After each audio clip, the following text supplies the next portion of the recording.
Hello hi ನಮಸ್ಕಾರ ಎಲ್ಲರಿಗೂ. ನಾನು Sam. Welcome to my channel. ಈ ಚಾನಲ್ ಅಲ್ಲಿ ನಾವು ಜಾವಾ ಕಲ್ತ್ಕೊಂತೀವಿ in simple clear and beginner friendly way ಅಲ್ಲಿ. So let start our first video with introduction to Java. ಇವತ್ತು ನಾವು ಇಂಟ್ರೊಡಕ್ಷನ್ ಟು ಜಾವಾ ವಿಡಿಯೋ ಅಲ್ಲಿ what is Java, key features ಏನು, JDK, JRE, JVM ಅಂದ್ರೆ ಏನು, ಆಲ್ಸೋ ನಾವು next class ಅಲ್ಲಿ ಏನ್ ಕಲಿತೀವಿ ಅನ್ನೋದು ಡಿಸ್ಕಸ್ ಮಾಡೋಣ. So what is Java? Simple ಆಗಿ ಹೇಳಬೇಕು ಅಂದ್ರೆ Java is an object oriented programming language used to build web apps, software, mobile apps, games etcetera. ಈ ಸೆಂಟೆನ್ಸ್ ಅಲ್ಲಿ ಟೂ ನ್ಯೂ ವರ್ಡ್ಸ್ ಇದೆ. ಒಂದು ಪ್ರೋಗ್ರಾಮಿಂಗ್ ಲ್ಯಾಂಗ್ವೇಜ್, ಇನ್ನೊಂದು ಆಬ್ಜೆಕ್ಟ್ ಓರಿಯೆಂಟೆಡ್. ಆಬ್ಜೆಕ್ಟ್ ಓರಿಯೆಂಟೆಡ್ ಬಗ್ಗೆ ನಾನು ಬರೋ ವಿಡಿಯೋಸ್ ಅಲ್ಲಿ ಎಕ್ಸ್ಪ್ಲೇನ್ ಮಾಡ್ತೀನಿ. ಅಂಡ್ ಪ್ರೋಗ್ರಾಮಿಂಗ್ ಲ್ಯಾಂಗ್ವೇಜ್ ಅಂದ್ರೆ ಕಂಪ್ಯೂಟರ್ ಜೊತೆ ಕಮ್ಯುನಿಕೇಟ್ ಮಾಡೋ ಲ್ಯಾಂಗ್ವೇಜ್. ಅದನ್ನೇ ಪ್ರೋಗ್ರಾಮಿಂಗ್ ಲ್ಯಾಂಗ್ವೇಜ್ ಅಂತೀರಿ. ಫಾರ್ ಎಕ್ಸಾಂಪಲ್, ಒಂದು ಅಮೆರಿಕನ್ ಜೊತೆ ಮಾತಾಡ್ಬೇಕು ಅಂದ್ರೆ ಇಂಗ್ಲಿಷ್ ಲ್ಯಾಂಗ್ವೇಜ್ ಯೂಸ್ ಮಾಡ್ತೀವಿ. ಆರ್ ಕನ್ನಡಿಗರ ಜೊತೆ ಮಾತಾಡ್ಬೇಕು ಅಂದ್ರೆ ಕನ್ನಡ ಲ್ಯಾಂಗ್ವೇಜ್ ಯೂಸ್ ಮಾಡ್ತೀವಿ. ಅದೇ ರೀತಿ ಕಂಪ್ಯೂಟರ್ ಜೊತೆ ಮಾತಾಡ್ಬೇಕು ಅಂದ್ರೆ ಅದಕ್ಕೆ ಅರ್ಥ ಆಗೋ ತರ ಏನಾದ್ರು ಹೇಳ್ಬೇಕು ಅಂದ್ರೆ ನಾವು ಪ್ರೋಗ್ರಾಮಿಂಗ್ ಲ್ಯಾಂಗ್ವೇಜ್ ಯೂಸ್ ಮಾಡ್ತೀವಿ ಅಷ್ಟೇ. Let's move to the next topic, Java key features.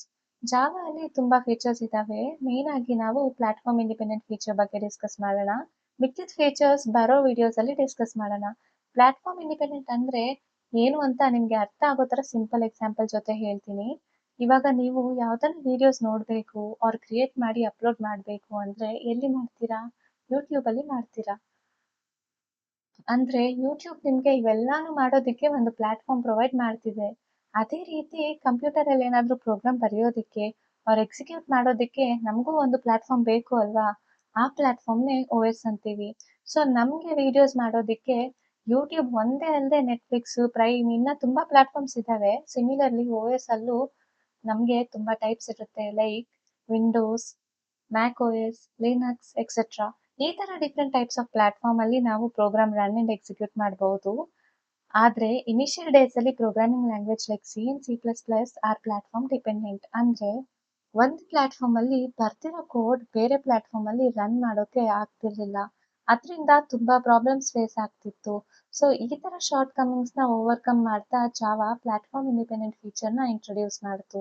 ನೀವು ಒಂದು ಪ್ಲಾಟ್ಫಾರ್ಮ್ ಅಲ್ಲಿ ಬರ್ದಿರೋ ಕೋಡ್ ಇನ್ನೊಂದು ಪ್ಲಾಟ್ಫಾರ್ಮ್ ಅಲ್ಲಿ ರನ್ ಮಾಡಿ ಎಕ್ಸಿಕ್ಯೂಟ್ ಮಾಡಬಹುದು. ಇದನ್ನೇ ಪ್ಲಾಟ್ಫಾರ್ಮ್ ಇಂಡಿಪೆಂಡೆಂಟ್ ಅಂತೀವಿ.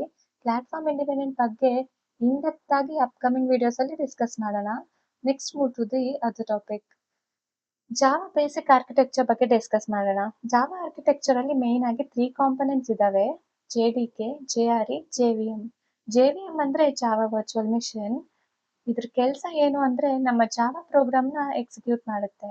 ಜೆಆರ್ಇ ಅಂದ್ರೆ ಜಾವಾ ರನ್ ಟೈಮ್ ಎನ್ವಿರಾನ್ಮೆಂಟ್. ಇದ್ರ ಕೆಲಸ ಏನು ಅಂದ್ರೆ ಒಂದು ಜಾವಾ ಕೋಡ್ ನ ರನ್ ಮಾಡೋದಕ್ಕೆ ಅವಶ್ಯಕತೆ ಆಗೋ ಎನ್ವಿರಾನ್ಮೆಂಟ್ ನ ಕ್ರಿಯೇಟ್ ಮಾಡುತ್ತೆ. ಅಂಡ್ ಜೆಆರ್ಇ ಅಲ್ಲಿ ಜೆವಿಎಂ ಇನ್ಕ್ಲೂಡ್ ಆಗಿ ಇರುತ್ತೆ. ಹಾಗೆ ಜೆಆರ್ಇ ಯೂಸ್ ಮಾಡಿ ಜಾವಾ ಡೆವಲಪ್ಮೆಂಟ್ ಮಾಡೋದಿಕ್ ಆಗೋದಿಲ್ಲ. ಆದ್ರೆ ಆಲ್ರೆಡಿ ಡೆವಲಪ್ ಆಗಿರೋ ಕೋಡ್ ನ ರನ್ ಮಾಡಬಹುದು ಅಷ್ಟೇ. ಜೆಡಿಕೆ ಅಂದ್ರೆ ಏನು? ಜೆಡಿಕೆ ಅಂದ್ರೆ Java development kit. Java applications develop ಮಾಡೋದಕ್ಕೆ ಬೇಕಾಗಿರೋ ಟೂಲ್ಸ್ ಎಲ್ಲ ಇದರಲ್ಲಿ ಇರುತ್ತೆ.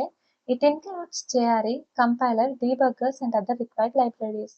ಇನ್ ಶಾರ್ಟ್ ಅಲ್ಲಿ ಹೇಳ್ಬೇಕು ಅಂದ್ರೆ ಜೆವಿಎಂ ಎಕ್ಸಿಕ್ಯೂಟ್ ಮಾಡುತ್ತೆ, JRE include JVM and libraries for running, JDK kit which has everything in it.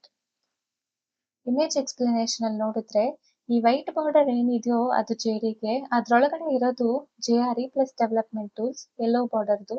ಆ ಯೆಲ್ಲೋ ಬಾರ್ಡರ್ ಒಳಗಡೆ ಇರೋದು JVM libraries and other files. ಈ ತರ ಜೆಡಿಕೆ ಒಳಗಡೆ ಎಲ್ಲ ಇರುತ್ತೆ, ಬೇಕಾಗಿರೋ ಟೂಲ್ಸ್ ಎಲ್ಲ ಇರುತ್ತೆ ಅಂತ ಅರ್ಥ. ಇವತ್ತಿಗೆ ಇಷ್ಟೇ ನಮ್ಮ ಕ್ಲಾಸ್. ನೆಕ್ಸ್ಟ್ ವಿಡಿಯೋ ಅಲ್ಲಿ ಜೆಡಿಕೆ ಡೌನ್ಲೋಡ್, ಸೆಟಪ್ ಇನ್ನ ತಿಳ್ಕೊಳ್ಳೋಣ. ಬಿಗಿನರ್ಸ್ ಅಂಡ್ ಇಲ್ಲಿವರೆಗೂ ಇನ್ಸ್ಟಾಲೇಷನ್ ಮಾಡಿ ಇಲ್ದೇ ಇರೋರಿಗೆ, ಫಸ್ಟ್ ಟೈಮ್ ಯೂಸರ್ಸ್ಗೆ ಈಸಿ ಆಗಿರೋ ತರ ನಾನು ಅರ್ಥ ಮಾಡಿಸ್ತೀನಿ. Thank you. I'll see you in the next class. Sayonara for now.